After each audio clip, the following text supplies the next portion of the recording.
partnership between you two is really blossoming, isn't it? It's was it Carl? You contacted Jamie first of all, didn't you? Yeah, yeah. So it was obviously I moved teams and I was thinking about who I was going to train with, and I had 3 guys in my head. That's 4. I had 3 guys in my head,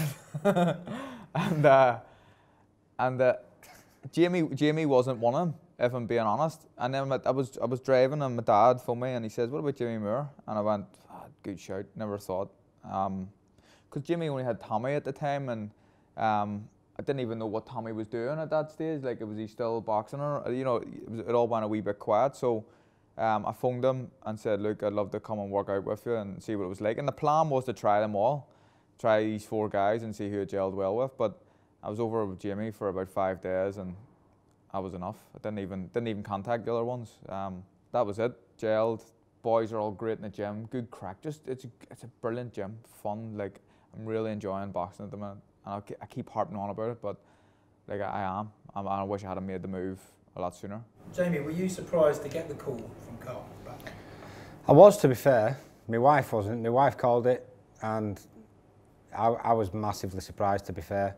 She was sort of like, "Oh, do you think you'll be able to do this?" Because, you know, let's be blatantly honest, I wasn't even a full-time trainer at that point in time, and certainly never at the level what Carl was boxing at. But, you know, everyone has to start somewhere, and you know, everyone takes that step up in their own career as a fighter, and you know, you have to do that as a trainer as well. So it's all happened quite quickly. But 2 years ago, I was sat with Nigel in my gym. We only had Tommy Coyle, and he'd had a bad decision. Not a bad decision, I shouldn't say that, but he got the wrong end of a decision in a British title fight, and it was just sickening. And I said to Nigel, "You know what? As soon as Tommy retires, I'm done."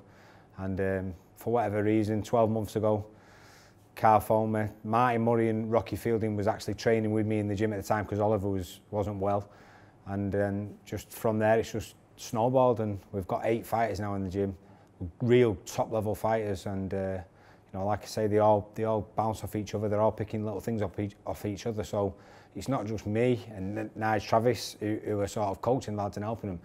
They're educating themselves by watching each other and picking little things up there. So it's a great environment to learn in. I think Jamie's covered a lot of it there, but what do you think in particular Jamie's brought to your game that's improved you?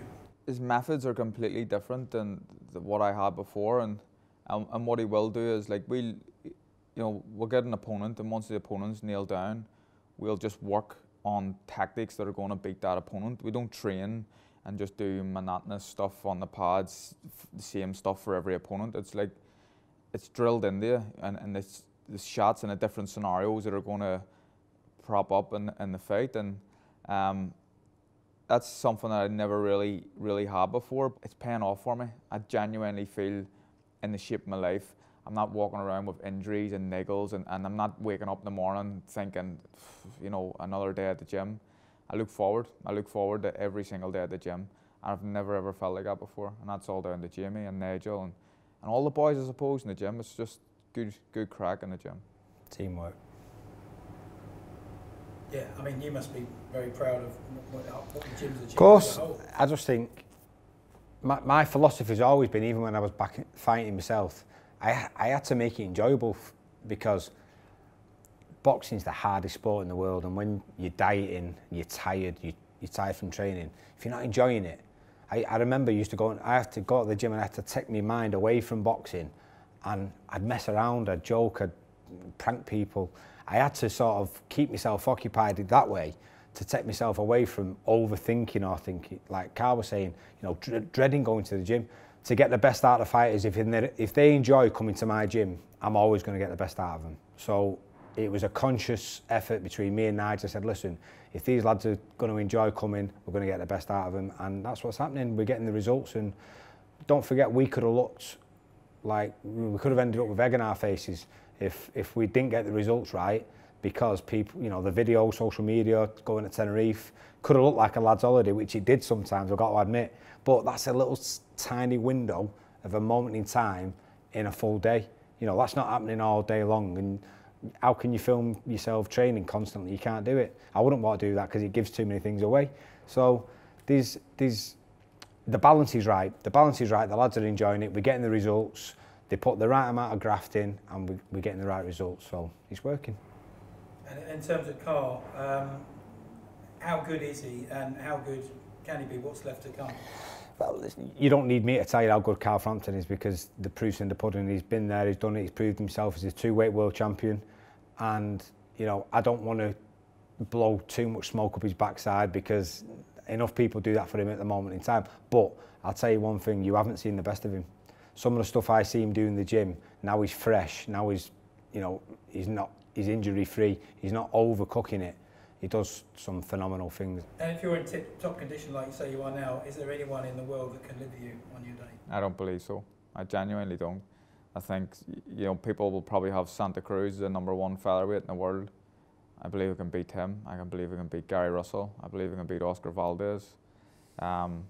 They are probably the three big guys. Josh Warrington is a world champion as well, but I put them three above Josh. No disrespect to him.